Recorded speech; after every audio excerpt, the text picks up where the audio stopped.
El otro día estaba viendo P*** y helado, una serie de humor escrita, dirigida y protagonizada por Martín Piroyansky. En el segundo capítulo de la segunda temporada, el protagonista, llega a una quinta dominada por rolingas, que se dedican a fabricar panchos y que su objetivo final es tomar la Casa Rosada, devolver a los rolingas donde pertenecían, conquistar el país, básicamente. La cuestión es que esto me hizo pensar, porque no es una casualidad que esto aparezca en una serie de Amazon, una de las plataformas de streaming más consumidas, con un capítulo entero dedicado a esta tribu urbana, tribu que ha acaparado la atención de los medios durante principios de los 2000, fines de los 90, que ha sabido copar todo el país con su presencia. Me parece que esto es síntoma de que algo está pasando y quizá no nos estamos dando mucha cuenta. Mi nombre es Juan y Pasos y hoy vamos a hablar sobre la vuelta de los rolingas. Yeah. Just garbage, but fun to make. Yeah. Como ya es costumbre en este canal, primero voy a dedicarme a hacer una cronología sobre quiénes son los rolingas, porque quizá hay gente viendo este video que no lo sepa, que ni siquiera le suena. Cabe aclarar, antes de empezar a hablar sobre este tema, que estamos frente a una tribu urbana, frente a un gran grupo de personas, y vamos a hablar sobre sus gustos, su manera de vestir, sus particularidades, muy estereotipadas por la sociedad en este caso, y quizá vos, que sos un poco más grande o no, coincidas o no sobre qué es rolinga, qué no es rolinga, qué cerveza se tomaba, qué zapatillas se usaba. Y bueno, un poco así, yo no soy sociólogo, yo no hice un estudio profundo de los rolingas, pero bueno, sí busqué información, traté de informarme acerca de costumbres, la manera de vestir, etcétera, porque para hablar de esto hay que generalizar en cierto punto sobre estas costumbres. Rolinga, la palabra rolinga es la argentinización de Rolling, Rolling por Rolling Stones, banda inglesa formada en Londres en el año 1962 por Brian Jones y que tiene como líderes a Mick Jagger y a Keith Richards. Y digo tienen porque siguen vigentes, incluso hace 2 años sacaron un disco. Ellos supieron cosechar una gran cantidad de éxito durante toda su carrera. No sé por qué lo estoy explicando, porque es algo obvio, pero bueno, quizá alguien no está enterado. Y su apogeo, no sé si comercial, pero sí creativo, fue a fines de los 60, principios de los 70. Hay un pequeño consenso que es que desde Beggar's Banquet hasta Exile on Main Street es como la época de oro de los Rolling Stones, que es esto que estoy hablando de fines de los 60, principios de los 70. Y hago hincapié en esto porque si bien los Rolling Stones siguieron sacando música durante todos estos años y todas estas décadas, que son muchos años, es importante quedarnos con esta imagen del grupo, porque es la que definiría la estética rolinga. Y del mismo modo que pasó con la música, como si el grupo hubiera dejado de tocar después de Exile on Main Street. Hay un video de Calamaro que habla de esto, por ejemplo. El último disco de los Rolling Stones es el Exile on Main Street. Es increíble. El último disco está grabado en el año 72. Con el cual no comparto tanto del todo. Es más, mi disco preferido es What's Heads Up, que es después de Exile on Main Street, que me parece que es un discazo.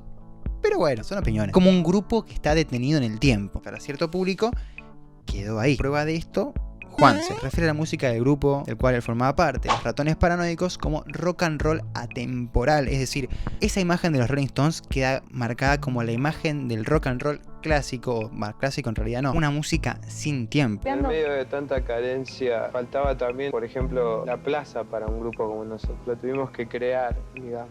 ¿Y el sonido de qué época son ustedes? Nosotros no somos de ninguna época. Nosotros hacemos algo que es totalmente está atemporalizado a partir del día que se creó el rock and roll. No sé si es clásico o no. Es un estilo de vida. O sea, es una forma de vivir. Viendo los primeros discos de Los Ratones, claramente influenciados por el sonido Stone de fines de los 60, principios de los 70. Y qué suerte que hablamos de Juanse, porque es vital. Si bien durante los 70 había cultura de rock, había rock sonando, había música rock, pero este sonido crudo de los Ratones, querían acercar los Ratones y que tenían, no llegaría al mainstream hasta los 80, mediados de los 80. Década marcada en un primer momento por música pop, como el emblema de la música pop de esa época en Argentina, Virus, Soda, era la que reinaba hasta la llegada de los Ratones, que se forman en el año 83, con letras que generalmente eran directas, vueltas de acordes cercanas al blues, al rock blues de los Rolling Stones. Repito, Rolling y Stone es lo que más se va a repetir en este video durante todo el video. Y generalmente hablar sobre la vida del rock and roll, mujeres, la calle, etc. Durante este tiempo también ocurrió un hecho importante, vuelta relacionada al grupo de Mick Jagger y Keith Richards. Salió el videoclip de Start Me Up y salió Tattoo You en el año 81, un hito para la historia de Rolinga, porque ese video marcaría una estética, marcaría también un cierto sonido. Digo, la salida de Start Me Up impulsó el movimiento Rolinga. Aquellos que asistían a los recitales de los Ratones Paranoicos son una especie de original Rolinga, que buscaban música en su idioma parecida a la de los Rolling Stones, o porque simplemente sabía que era imposible que ellos vinieran al país. Primero porque recién estábamos saliendo de la última dictadura cívico-militar, que duró desde el año 76 hasta el año 83, y durante la cual incluso se prohibió la música en inglés el 2 de abril del año 82, y segundo por el contexto de endeudamiento, atraso cambiario, etcétera, provocado por la dictadura. Y si bien ellos eran el único grupo en el mainstream con sonido Rolinga, su público empezó a concurrir a recitales de otras bandas que no tenían este sonido en específico. Patricio Rey y sus Redonditos de Ricota, Blues Motel, Riff, Sumo, y hacia el final de la década, Viejas Locas, que se formó en el año 89 y no sacarían su primer disco hasta el año 97. También cabe destacar que a fines de los 80 surgen varias bandas que luego serían concurridas por público Rolinga, específicamente en el año 88. En ese momento no sé si había algo en el agua, porque es increíble que en el 88 se hayan formado Los Piojos, Divididos, Las Pelotas, La Renga y Versuit. Poco tiempo después, en los 90, no solo fue una década con surgimiento de grandes bandas, ya Rolingas directamente, como La 25, Jóvenes Pordioseros, Villanos, sino que también ocurrió el hito de esta generación Rolinga, y es algo así como, ¿vieron esos hechos consagratorios de artistas que un poco son también del público que los vio crecer, que por su importancia también pasan a ser un hecho social y político? Bueno, algo así pasó con los Ratones Paranoicos teloneando a los Rolling Stones. ¿Por qué? Bueno, primero, esto dicho por los Ratones mismos, más alto que eso, para ellos, en ese momento por lo menos, no había. Del umbral de Gauri al techo de los Stones, ya para arriba no había más nada. Es tocar con tus ídolos. Es más, Juanse le pedía en el Cirito, cuando grabaron el primer disco, un sonido inglés en referencia a los discos de los Rolling Stones. Quiero decir, es tocar con la persona que te formó musicalmente, quizá, o una de las principales que te formó, mejor dicho. Y además, frente al público que te vio crecer, porque tus fanáticos, los fanáticos de los Ratones, obviamente que también eran fanáticos de los Rolling Stones. Digo, los Ratones son como la rama de un árbol que serían los Rolling Stones. La misma gente que te vio en Cemento, presentados por Tinelli, te están escuchando ahí, en la cancha de River, durante 5 días, con una media de 60.000 personas por día. Una locura. Es por eso que esto es un hecho tan importante. Es como decirle a la sociedad, che, esto es Rolling, mirá todos los que somos. Este encuentro obviamente también tiene una cronología, igual voy a ser breve. En el año 92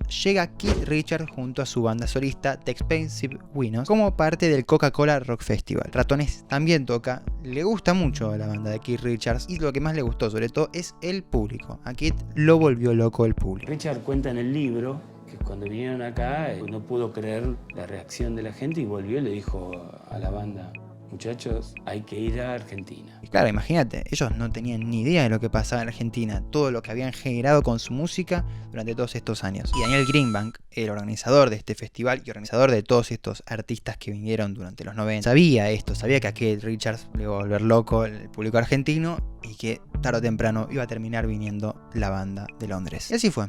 3 años después llegaron los Rolling Stones como parte del Voodoo Lounge Tour, teloneados por los Ratones Paranoicos. Hay fotos y anécdotas que rozan el sueño febril de esta situación, tanto que realmente, sobre todo si te gustan los ratones y te interesa saber más sobre este tema, sobre cómo llegaron los Rolling Stones a Argentina, te recomiendo mucho el documental Rock and Roll Cowboy, está en la plataforma de Netflix, que hay entrevistas y hablan sobre todo lo que estoy diciendo yo acá. Aunque bueno, hace mucho hincapié en los ratones porque por supuesto es un documental de los ratones. Incluso los Rolling Stones quedaron tan contentos que vinieron una vez más a la Argentina. Pero los teloneros no fueron los Ratones Paranoicos, fueron Viejas Locas. Y Ratones Paranoicos, en sus primeros 4 discos por lo menos, representan una especie de, no sé si llamarlo proto-Rolinga, porque ya era Rolinga, no, como un Rolinga, pero más, digo, con una estética un poco más urbana, pero que no mira tanto hacia las clases media-baja, clase baja, digo, más que nada por cómo se vestían Juanse y compañía. Obviamente después cambiaron, pero que bueno, en el primer momento era de esa manera, se ve en la tapa de los discos, quiero decir. Pero Viejas Locas y el Piti Álvarez muestran ya a el Rolinga como lo conocemos nosotros. Campera deportiva,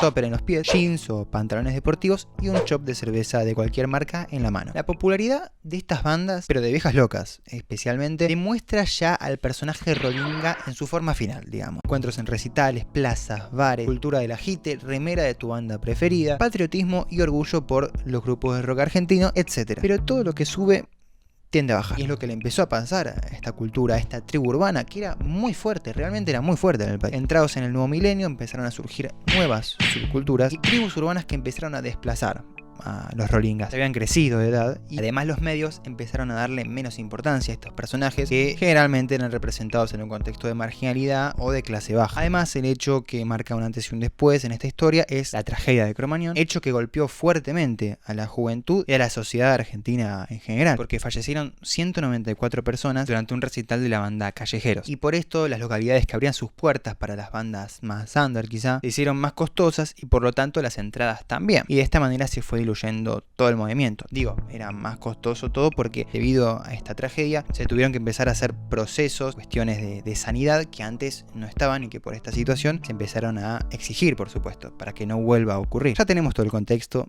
Ya sabemos qué pasó, cuáles fueron los hechos más importantes. ¿Por qué digo que está volviendo? Bueno, en general hay una vuelta un poco del rock de base, pero particularmente no de cualquier rock, sino de las bandas de rock barrial, o una gran reivindicación de estas, que sí habría que hacer una diferencia importante, ¿eh? No es lo mismo una banda rolinga como Viejas Locas que una banda con público rolinga, como Los Piojos o Los Redondos. Pero cualquiera de estos dos me parece que son factibles para anunciar la vuelta de esta tribu, o como sea que deberíamos llamarle. El rolinga siente un gran apego por su barrio, por su casa, su gente. Ustedes tienen que ser fanáticos de la gente que vive adentro de su casa, ¿entendés? Y sobre todo por su música. Y en términos de reproducciones en plataformas de streaming como Spotify, no podríamos decir que están en un mal momento este tipo de grupos. El ejemplo más claro, que cuando yo lo vi me quedé impactado, el quinto disco más escuchado del año pasado, del 2024, es Rock and Roll sin destino de Callejeros. El quinto. Está delante de 2 discos de Bad Bunny, está delante de un disco de Milo J y de Trueno. No me parece para nada poca cosa. Quinto. Viejas Locas tiene alrededor de 2 millones de oyentes mensuales. Ratones tienen casi 1 millón. Los Piojos tienen más de 2 millones. Digo, las reproducciones no mienten. Esta música se escucha. Bueno, ¿quieren ir a hechos puntuales que demuestren esto? Bueno, vamos a hechos puntuales que demuestren esto. Volvieron Los Piojos. Los Piojos, después de 15 años, no es una banda de rock rolinga, pero es una banda consumida por público rolinga muchísimo. En las banderas, que forman bastante parte de esta cultura de los rolingas, está siempre presente el símbolo de Viejas Locas, de Callejeros y de Los Piojos. Hicieron 5 estadios únicos de La Plata. 5 estadios hicieron, después de 15 años afuera. Recordemos que este estadio tiene una capacidad máxima de hasta 53.000 espectadores. Y me decís, bueno, a ver, bueno, Los Piojos no es una banda rolinga, como, bueno, sí. Hacemos rolinga, no lo son. Es verdad, sí, pero lo tomo, es cierto. Pero el 14 de septiembre del año pasado, los Ratones Paranoicos llenaron un Vélez, un José Amalfitani llenaron. Fecha con la que se inició su tour de despedida. Me acuerdo que ese día había ido a Palermo y cuando volví, primero vinieron 234 muy llenos, no pararon. Dije, che, qué raro. En la fila, que está bastante llena, un poco más de lo normal, había mucha gente, un grupo de pibes. Me pareció un poco raro. Me subí y durante todo el trayecto se estuvieron cantando canciones de los Ratones Paranoicos. Y eran pibes de mi edad. No era gente grande, que también había gente grande, ¿eh? Eso no te lo niego. Cuando llegamos allá, era el oasis rolinga. Yo no te puedo explicar, era como un lugar perdido en el tiempo. Yo sentí que estaba en los 90. Bueno, música se consume. Eventos, ni hablar. Presencia en los medios, bueno, no es lo que era antes. Como digo, antes los rolingas eran personajes mediáticos, las cámaras lo buscaban, porque eran como curiosos, era lo que vendía. Y esto hoy no pasa. Pero hay un personaje que, si bien como tal no hace música rolinga, supo estar muy ligado estéticamente a este movimiento. Estoy hablando ni más ni menos que de Joaquín Levington, que tiene una gran presencia en el canal de Olga. Realmente, yo siento que esto está como enfrente de todos nosotros, nadie se está dando cuenta, pero tipo, el chaval está ahí y es rolinga. En Olga, que es uno de los 2 streaming con Luzu más vistos del país. Piti Álvarez, líder de Viejas Locas y de Intoxicados. Le abrió los Rolling Stones en el 98 con Bridges to Babylon. Reapareció el año pasado para grabar un tango junto a Daniel Melingo, ex Abuelos de la Nada y ex Twist. ¿Publicidades? También tenemos. Una semana salió una publicidad de Quilmes, una de las marcas más asociadas al mundo rolinga, en la cual si juntas las chapitas de cada cerveza de litro, formas la palabra rock, te regalan una cerveza de litro gratis. Más rolinga imposible. Ah, y aparece Levington en la publicidad destapando una cerveza. ¿Ven lo que le digo? ¿Bandas nuevas? Obvio que hay bandas nuevas. Obvio que hay. Rey Bruja, por ejemplo. Pero bueno, actualmente no hay en el mainstream, digamos, una banda rolinga como tal. Lo que sí, y que me dejé para el final porque me parece un hecho rescatable y muy positivo, es la convocatoria de Don Osvaldo. Don Osvaldo es la banda de Pato Fontanet, ex cantante de Callejeros, la banda involucrada en el hecho trágico de Cromañón, una de las bandas más escuchadas por el público rolinga, que ya mencionamos antes y que, por cierto, me olvidé de decirlo. Si quieren estar informados acerca del tema, les recomiendo mucho el video de Damian Cook que habla acerca de este hecho. Parece que está súper completo. Bueno, Don Osvaldo va a ser una cancha de All Boys este 22 de marzo. Me parece un buen cierre para esta historia que supuestamente había terminado en Cromañón, marcando el fin de una época en la música argentina, y que la música de Pato Fontanet sea la que vaya reavivando las llamas de todo este movimiento. Me parece muy justo y muy lindo también. Mi nombre es Juan Pasos, disculpen por no subir video durante 3 semanas, pero bueno, estuve de vacaciones. Con este video inauguro